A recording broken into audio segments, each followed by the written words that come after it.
Hello, my name is Chris Gilbert, and I'm your head timing official for the Maxxis Eastern States Cup Specialized Enduro Series. Today we're going to take a few minutes to go over the rules and procedures of the race, as well as how our timing system operates to make sure everyone has an awesome weekend of racing.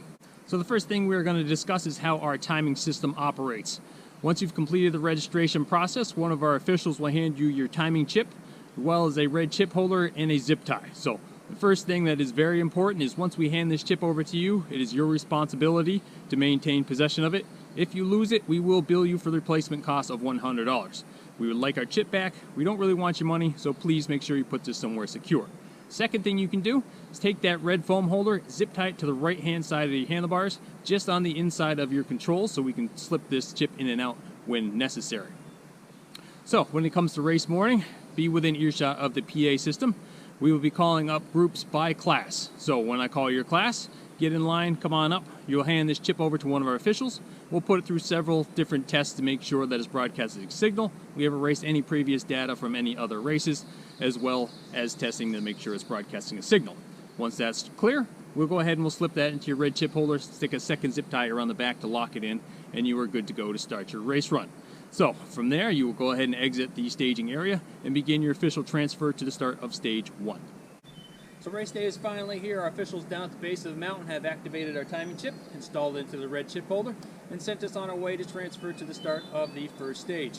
When we get there and it's your turn to drop in, be stationary right here next to this banner.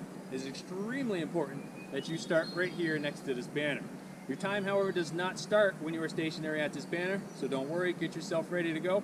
If you look up the trail a little bit, there's a bright orange flag mounted on a tree. That's where the timing box is located. So once you get within range of that beacon field, your chip will activate and your time will start. It'll beep several times. It'll have a little red LED that flashes too. That's how you know your race time has started. Go ahead, get on the gas, hammer through the entire stage. When you get to the finish, once again, you'll see a big banner like this, another orange flag. That's where that finish box is located. Your chip will activate again. You are done for that stage. Do the same thing for all stages in numerical order for that event, unless you were notified to do elsewise. When you are done with that, you go ahead and return this chip back to us at the registration area within 15 minutes of completing your final stage. If you do not do so, you will be assessed the penalty, time penalty. If you do not do so within half an hour, we will deem you disqualified. We do not have enough time to go around searching for all these chips around the parking lot just because you're hanging out with your buddies talking about your race run. So very important to make sure you return these chips as soon as possible once you have completed your race run. Now it is also the rider's responsibility to know that this chip was activated at the start and at the finish of every stage. Like I said, it'll flash several times. It'll make an audible beep as well.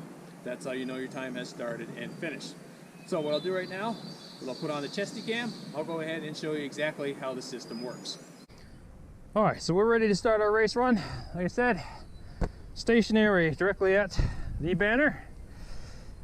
Chip has been activated down the base and installed in the red foam chip holder. Your turn to start your race run. Get yourself good and ready. Like I said, all you got to do is simply start rolling into the stage. Chip has been activated, your time started. Get on the pedals and go.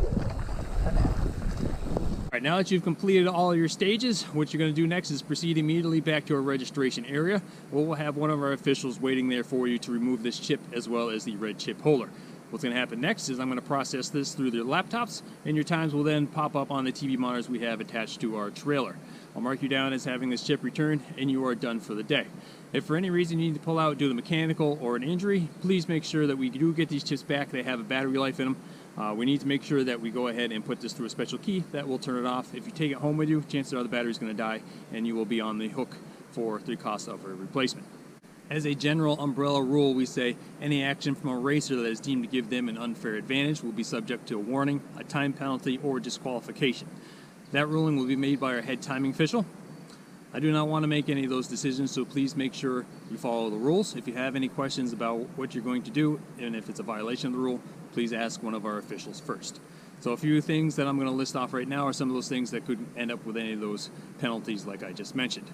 Wear your helmet at all times. If you're on a bike and moving, whether it be a transfer, on the trail, in the parking lot, down by the lifts, if you're on a bike and moving, wear a helmet. We're trying to set a good example for the next generation of riders. They all look up to us. Make sure we're wearing that helmet at all times. Your number plate needs to be affixed to the front of your bike, whether it's practice, or on your race run. So make sure that's fixed to your bike properly at all times. You can only use one bike for the entire duration of the event. Now, if you have a mechanical up on the hill, you cannot have your personal mechanic come up and help you out. We have a designated pit area down at the base. That's where that mechanic can help you. If you have another racer there is able to provide help, that is absolutely encouraged. So they can go ahead and do that. Don't worry about any penalties there. There's no stashing of backpacks, water bottles, extra clothing, anything like that. Whatever you bring with you at the start of your race run, you need to have on your person or your bike at all times. No stashing, okay? Follow the intended trail, stay within the race tape. It is the rider's responsibility to know the course. We will have maps online. We do not print them out. We do not want them littered all over the mountain. So if you need to find a race map, please do so online. You can download those on easternstatescup.com. There'll also be a copy emailed in your racer's letter. Like I said, it is the rider's responsibility to know the entire course, so make sure you check that out. If you have any questions, seek out an official. If you approach another racer on the course and you need to pass, make sure you pass when it is safe.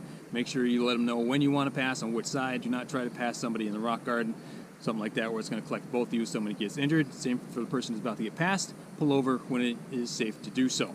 Now, you must complete all stages in numerical order unless we advise otherwise. Once you start an actual stage, you cannot go ahead and restart. Your start time has been locked in. So you must go ahead and complete your race run as soon as you start. There's no practice on race day itself. We have several officials that go on course before everybody to make sure that the course is all set. There's no down trees, there's no problems with the course, so they will be first on. No practice on race day. Now, when you're actually doing your race run, we'll have an official sweeper on course. They usually take off about 20 minutes after the last official racer.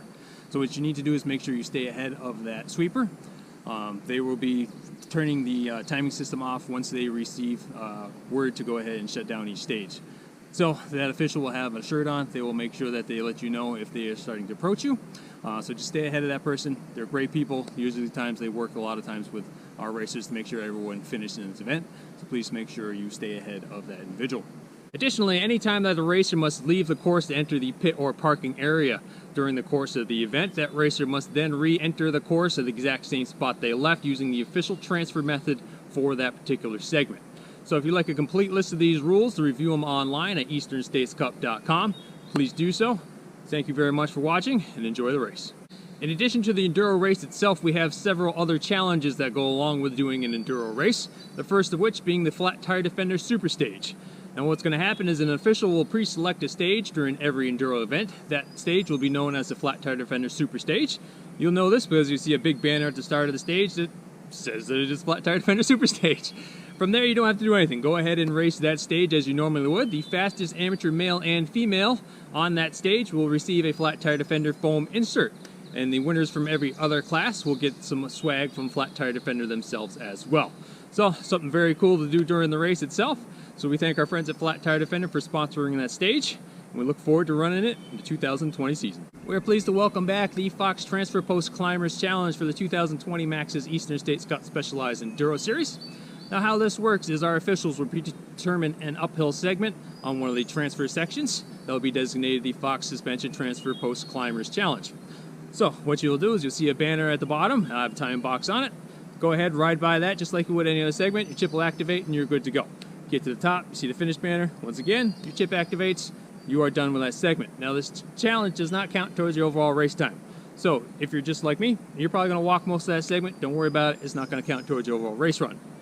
However, if you are an amateur and you really like climbing, go for it. The fastest amateur up that segment will receive a dropper post courtesy of Fox Suspension.